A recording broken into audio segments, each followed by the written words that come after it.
9 August police কর্তা ও স্বাস্থ্যকর্তাদের উপস্থিতিতে তড়িঘড়ি অভয়ার মৃতদেহ বের করে নিয়ে গিয়েছিলেন নির্মল ঘোষ।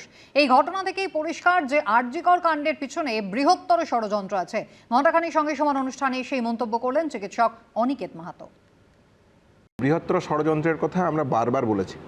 আমাদের মূলত দুটো জিনিস, তিনটে জিনিস রাখতে চেয়েছি, যে একাধিক ব্যক্তি ঘটনায় জড়িত, এদেরকে অ্যারেস্ট হওয়া উচিত, এভিডেন্স টেম্পার এবং ইনভেস্টিগেশন হাসাপ হয়েছে, সিবিআই তার প্রাইমারি চার্জশিটে পরিষ্কারভাবে বলেছে সাপ্লিমেন্টারি চার্জশিট দেওয়া উচিত। আজকে নির্মল ঘোষ অ্যারেস্ট হয়েছে, সেদিনের কথা যদি সুমন্দা আমরা মনে করে দেখি, 9 আগস্টের ঘটনা, তাহলে যখন ডেড বডি বেরিয়ে যাচ্ছে তখন ওই কলেজের প্রিমিসাসের CP Vineet Goel, additional CP, DC north, পুলিশের অসংখ্য কর্তা ব্যক্তি, স্বাস্থ্য ভবনের কর্তা ব্যক্তি, মেডিকেল কাউন্সিলের কর্তা ব্যক্তি, তৃণমূলের ছাত্রনেতারা সবাই প্রেজেন্স আছে।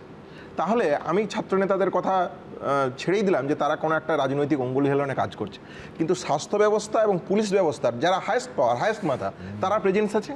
সেই প্রেজেন্সে থেকে নির্মল ঘোষের মতন একজন বিধায়ক তিনি মনে করছেন যে হ্যাঁ, তাড়াতাড়ি বডিটা আমি পুড়িয়ে দেওয়ার কথা ভাবতে পারি। তাহলে এইখান থেকে যদি, এটা তো দিনের আলোর মতন সেই দিনেই পরিষ্কার যে এর পিছনে বৃহত্তর ষড়যন্ত্র আছে।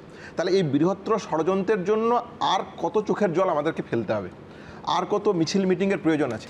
এইখানে সুস্পষ্টভাবে আমি জানতে চাই যে রাজ্য প্রশাসনের দিক থেকে সিবিআইকে বা যে তদন্তকারী সংস্থা সিবিআই, এখনও অবধি সিবিআই তদন্ত করছে, সেই হিসাবে সিবিআইয়ের কথা বলতে বাধ্য হচ্ছি, তাহলে সিবিআইকে সরাসরি চাপ দেওয়া উচিত যে কেন তারা এই ধরনের জঘন্য নির্লজ্জ উদাহরণ সৃষ্টি করলেন আইন ব্যবস্থার মধ্যে, পশ্চিমবাংলার বুকে, ভারতবর্ষের বুকে অযোগ্যতার কাজ তৈরি করলো। এইখানে রাজ্য প্রশাসনের সরাসরি ইন্টারভেন করে সুনির্দিষ্ট তদন্ত করে এবং সত্যি উদ্ঘাটিত করা উচিত 9 এবং 14 আগস্ট ঠিক কী ঘটেছিল, কেন এই ধরনের ঘটনা ঘটানো হলো, এর পিছনে মোটিভ কী ছিল। দ্বিতীয়বার ময়নাতদন্ত আটকাতেই কি সেই রাতে অতি সক্রিয় ছিল নির্মল ঘোষ এবং তার বাহিনী? আরজিকর মেডিকেলে তরুণী চিকিৎসকের হত্যাকাণ্ডে নতুন করে উঠছে এই প্রশ্ন। সোমবার দায়ের করা এফআইআরেও নিহত চিকিৎসকের বাবা উল্লেখ করেছেন এই প্রসঙ্গ।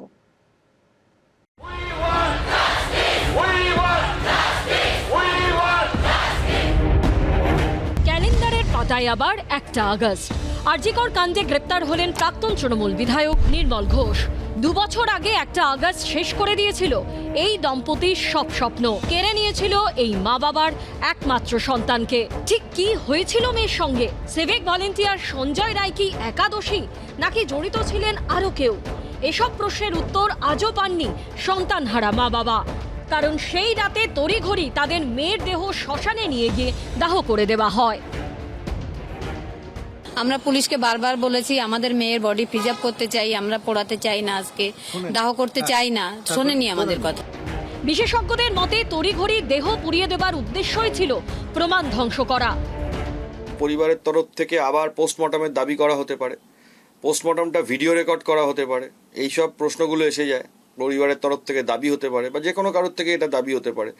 এবং আমরা বিভিন্ন ক্ষেত্রে মামলাতে দেখেছি বডিকে আবার পোস্টমর্টম করানো হয়েছে উইথ ভিডিওগ্রাফি, এটা হয়েছে ইন্ডিপেন্ডেন্ট কোনো এজেন্সিকে দিয়ে। সেই সবগুলো যাতে না হয় তাই জন্য তাড়াতাড়ি করে চেষ্টা করা হয় যে তথ্য প্রমাণটাকে লোপাট করার জন্য দেহটাকে যত তাড়াতাড়ি দাহ করে দিলে তাহলে আর এই প্রমাণগুলো পাওয়া সম্ভব না, বা পোস্টমর্টমকে দ্বিতীয়বার করিয়ে দেহটাকে ভিডিওগ্রাফি করানো সেটাও একেবারেই সম্ভব হবে না যদি তাড়াতাড়ি দাহ করা যায়। নিহত চিকিৎসকের পরিবার বারবারই দ্বিতীয় ময়নাতদন্তের দাবি জানিয়ে এসেছে।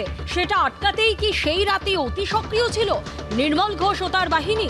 সোমবার দায়ের করা এফআইআরেও নিহত চিকিৎসকের বাবা উল্লেখ করেছেন তৎকালীন শাসক দলের প্রভাব ও ষড়যন্ত্রের কারণে ময়নাতদন্ত সঠিকভাবে করা হয়নি। দ্বিতীয়বার ময়নাতদন্তের দাবি জানানো থেকে আমাকে বিরত রাখতে জনপ্রতিনিধি হওয়া সত্ত্বেও তারা তাদের রাজনৈতিক প্রভাব খাটিয়ে তাড়াহুড়ো করে আমার মেয়ের শেষকৃত্য সম্পন্ন করে। শ্মশানে অপেক্ষমান অন্য দুটি মৃতদেহকে পাশ কাটিয়ে তারা আমার মেয়ের মৃতদেহকে আগেই পুড়িয়ে ফেলার ব্যবস্থা করে, যার উদ্দেশ্য ছিল সম্ভবত অপরাধী বা অপরাধীদের আড়াল করার লক্ষ্যে প্রমাণাদি ধ্বংস বা গায়েব করে দেওয়া।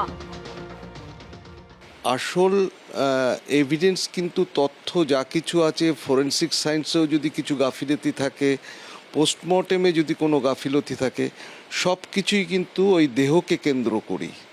শুধু দেহটাই যদি ডিসপোজ অফ হয়ে যায় তাহলে কিন্তু আসল পুরো ইনভেস্টিগেশনটাই জিওপার্ডাইজ হয়ে যাবে। আর এই হলো একটা পার্ট। আর একটা পার্ট হচ্ছে ডিস্ট্রাকশন অফ এভিডেন্সেস, মানে ডিস্ট্রাকশন অফ এভিডেন্সেস মানে ইলোপমেন্ট অফ এভিডেন্সেস, মানে এভিডেন্সেস যা কিছু থাকতে পারে সেগুলো সমস্ত কিন্তু উড়িয়ে ফেলা হলো, মানে পুড়িয়ে ফেলা মানে উড়িয়ে দেওয়া হলো। কাদের নির্দেশে সেই রাতে অতি সক্রিয় ছিল নির্মল বাহিনী? কাদের নির্দেশে তড়িঘড়ি দেহের সৎকার হয়েছিল? এসবের মাথা কে? ইনকোয়ারি চলছে, যেহেতু নতুন করে আবার যা যা নাম আসবে, যারা যুক্ত ছিলেন সবাই আসবেন। যদি এত বড় অপরাধ নির্মল ঘোষ করে থাকেন, সিবিআই তো তাকে তুলে নিতে পারত। সিবিআই কে? সিবিআই সেন্ট্রাল গভর্নমেন্টের, হোম মিনিস্ট্রির। তাহলে সিবিআই এতদিন ধরে ধরলো না, তার মানে কি সিবিআই তদন্ত করেন? নির্মল ঘোষকে জেরা করে কি প্রশ্নের অধরা উত্তর মিলবে, সেটাই দেখার। সৌমিত্র রায়, অর্ণব মুখোপাধ্যায় ও সমীরণ পালের রিপোর্ট, এবিপি আনন্দ। এবিপি আনন্দ, এগিয়ে থাকে, এগিয়ে রাখে।